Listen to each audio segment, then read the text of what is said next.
As soon as you tell people about these races, the first thing people usually say is, wow, those people are crazy.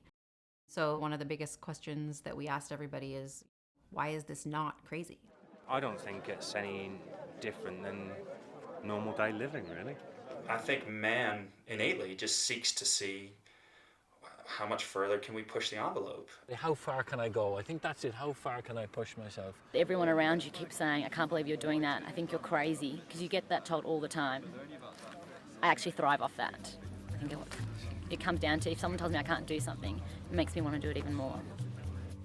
When I got to this first desert race, I was expecting to see a bunch of elite athletes. And when we got to the Atacama Desert, what we really found was 140 people from all over the world who were regular people. I'd say the top 10 guys and women are pretty phenomenal athletes. Everybody else who's there is like, people like me, people like us, people who just have decided for a variety of reasons that they want to try something like this, and they were real people. And that drew me in even more. That got me really excited. Like, who are these people? Climbing up to killing me. Keep going. So I had met Sevan Matosian, and we had both wanted to make a movie together, and we had just been tossing around ideas over the last 6 months. And when I met Dave, I just called him and I said, I met this crazy guy. I think this could be an interesting story. She said, hey, I got this guy. He's a great character. Doesn't really matter what he does. He's a great character, but you're never going to believe this. He wants to run across a desert where he has to carry all of his supplies on his back. It's 250 kilometers long, and he's over 50 years old, and it's going to be quite the scene. We honestly didn't know if there was even going to be a movie there, but we got to the first race. We got to Atacama, and Dave got there, and he said, so I really didn't have time to train very much. Sevan and I looked at each other, and we were like, oh my God, he's not going to make it. He's going to be out on the first day. I hadn't done enough training even to run a marathon. Don't mind the just 4 I've done in a row with 2 stone on my back. So she was right to be worried. We started shooting everybody and talking to everybody.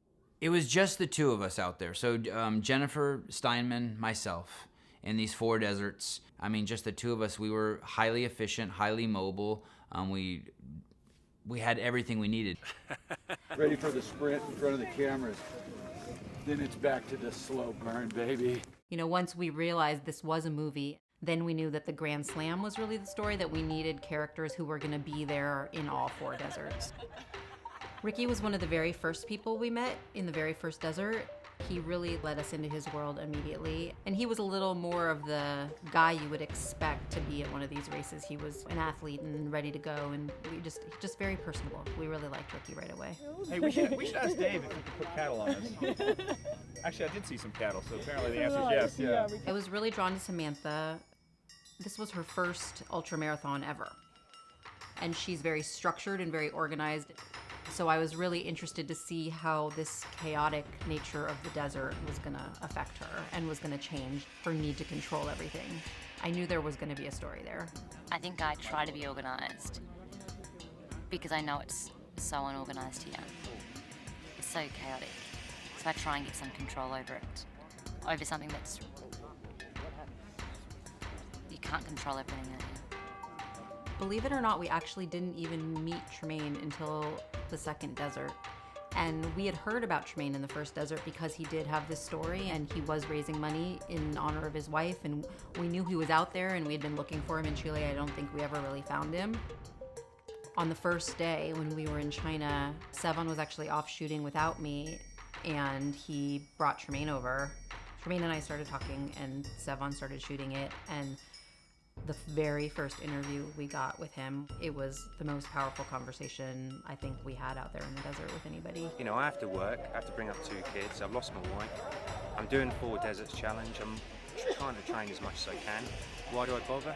And it's down to the individual. I say if I didn't bother, I might as well just sit back on my laurels and do nothing. If you want to talk about someone who's out there for a reason, he had a reason, and a real reason.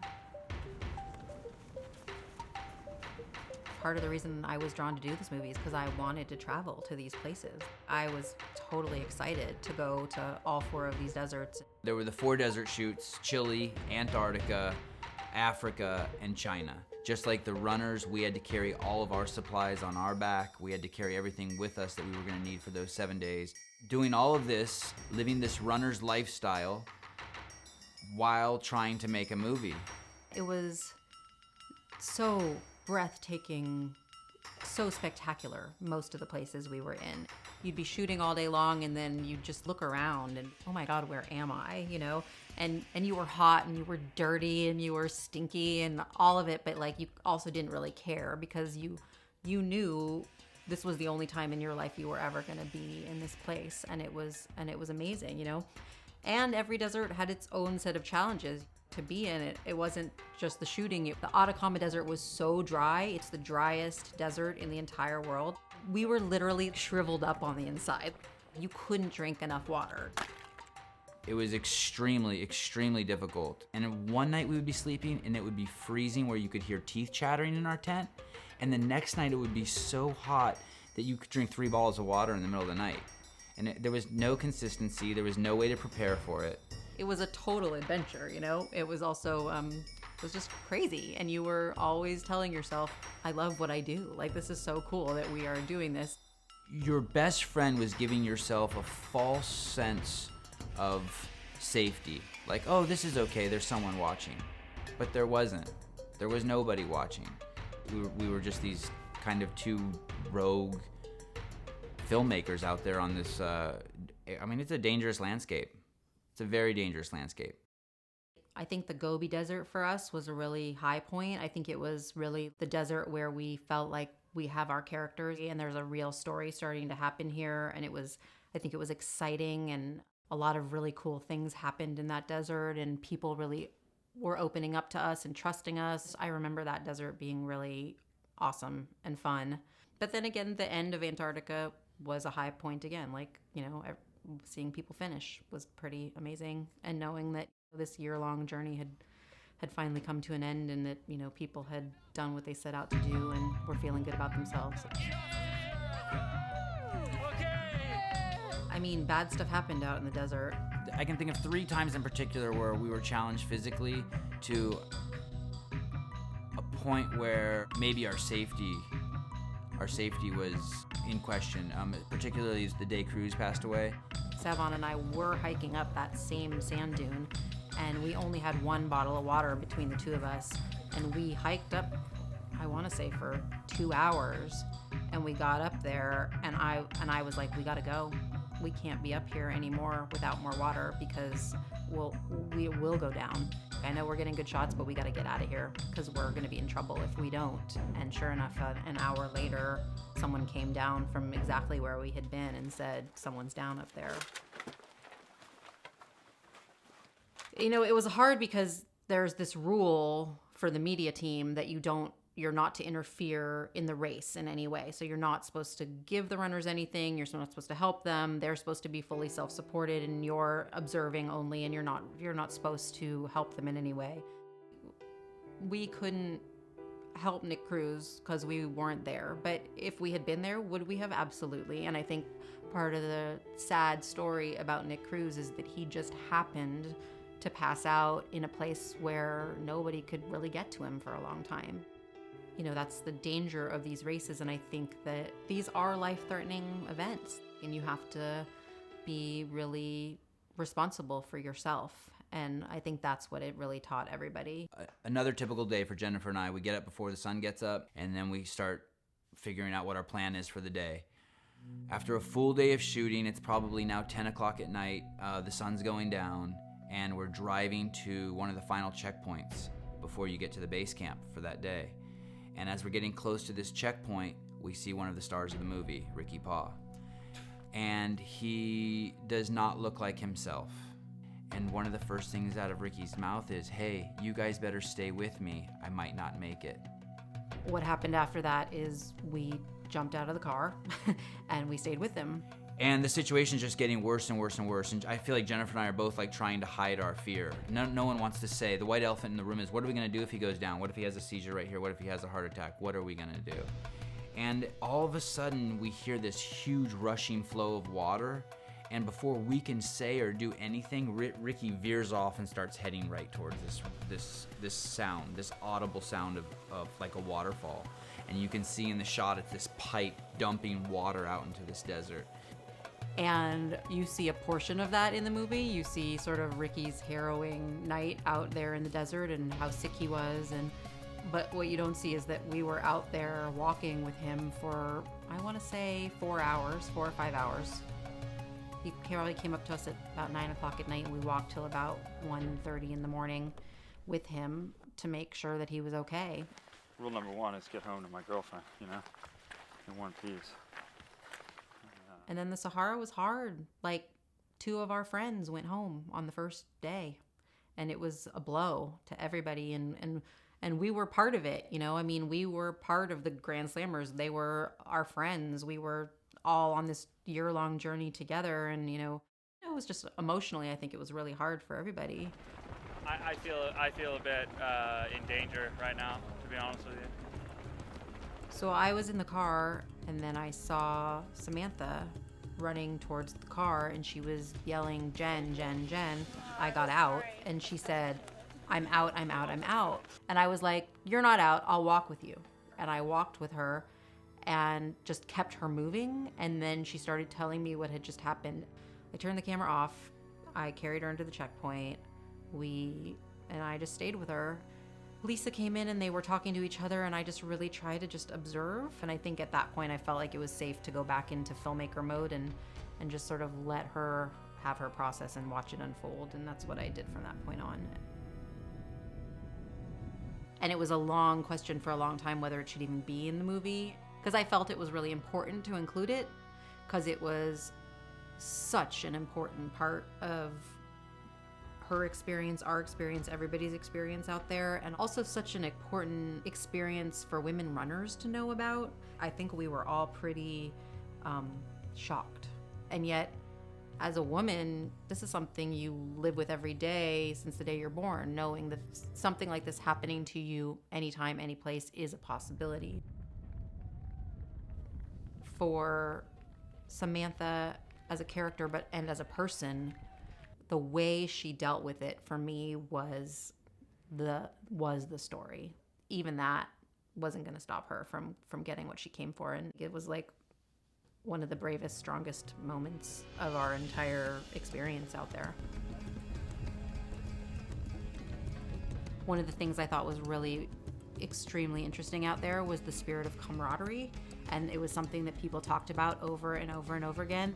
It was not a cutthroat environment out there. I mean, even the top 10 guys, you know, even when they're running neck and neck, they're always wishing each other luck and saying hi to each other, and if they see someone in trouble, they really help each other out. And I think these races draw that kind of community. The people out there are those kind of people, the kind of people that want to help each other out. Yeah, other people are much more important than the race, so whatever it takes to look after them has got to be the first priority. You all look after each other, and there's banter, and your aches and pains are all with each other. It's like it works. It's amazing. On the one hand, I've never been so miserable, and on the other hand, oh my God, this is like the most amazing experience, and we're never going to get to be here ever again. Trying to take all of that in all at the same time and make a movie all at the same time, it's a really like 7 jam-packed emotional days for sure for each one of these shoots. Jennifer would set up these 7-day shoots, and we would just ramp up, and at the very end of the shoot, you hope you left it all out in the field. Did I give everything my all? Could I have done something better? We never went home being, oh, I have 2 more days of shooting in me. It was always like, oh my God, how are we gonna make it 2 more days? We were always going like redlining. Our relationship, our attitude, our friendship, our trust for each other, it was the only thing we had. I learned so many things from the people in this movie. I idolize each one of them for such different reasons at this point. They each are so brave to me and so determined and so human, which I love. Piece of cake.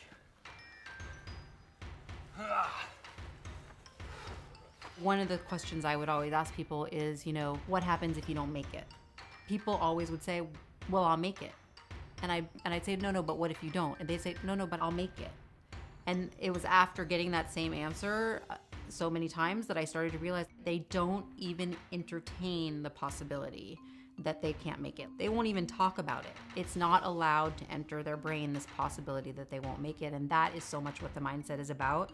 I mean, I think the biggest thing that I learned out there, and that kind of goes back to this idea of perceived limitations, the difference between the people who made it and the people who didn't make it had absolutely nothing to do with fitness.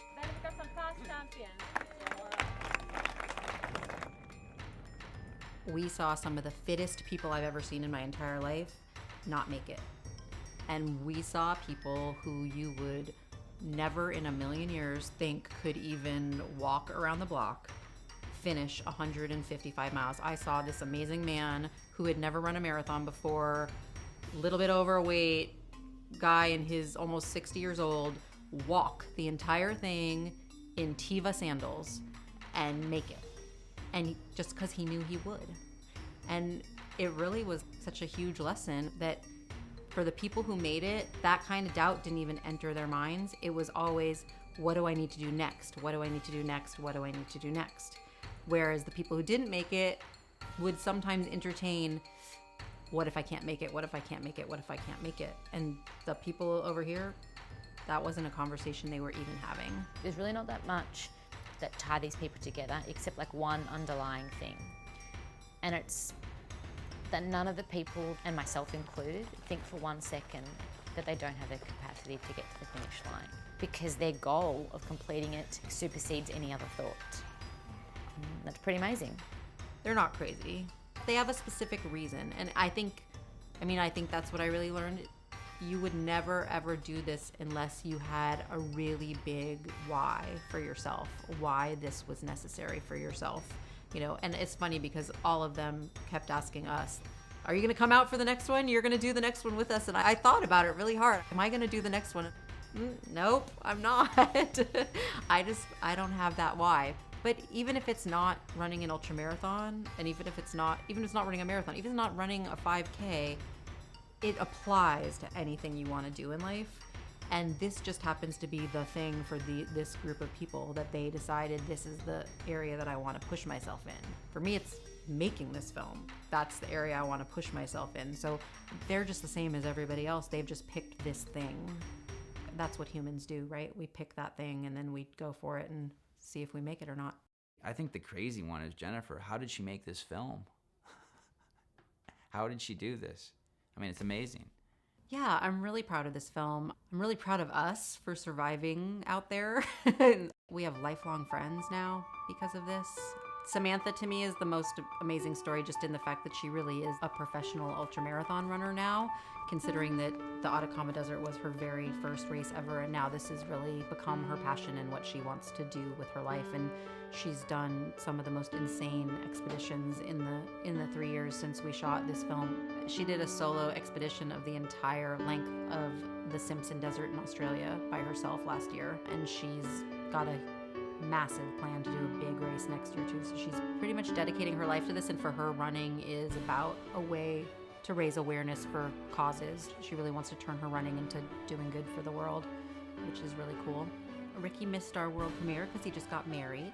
So that was very cool because we feel like we met him when he first moved in with his girlfriend and saw the evolution of his relationship over the course of the deserts. So he just got married and he's still living in London and he's still running, and he's working now to qualify to run the Ultra Trail de Mont Blanc in France, which is a huge run that people do every year. Tremaine lives in England and he's actually has a new girlfriend, and they're in love and living together with his kids, and they're all a happy family, and it's just the sweetest, most lovely situation, and such a lovely happy ending to a really hard story. And they're really happy, which is so nice to see. And Dave is just still Dave, just being goofball Dave wherever he goes. And he still runs, he still gives lectures on health and nutrition, and he's just Dave. I don't know what else to say about Dave except Dave is Dave, and we love Dave. Where have you been all day? I've been just relaxing. You know what I mean? Taking it nice and easy. That's my plan. I always know going into a film that it's not gonna be what you originally think it's gonna be, but I like to think that I have a good sense of whether there's gonna be anything out there, and I think I knew there's no way you can go to the places we went with people who are doing the things they're doing without something happening. And something's gonna happen. I don't know what that is. I couldn't tell you in advance, but how could something not happen? And, you know, and there were real highs and there were real lows and there were amazing, amazing things that happened and heartbreaking, heartbreaking things that happened. And I love this film because I feel like it's a real moment in time, and it's also real life with real people. And I'm really proud of that.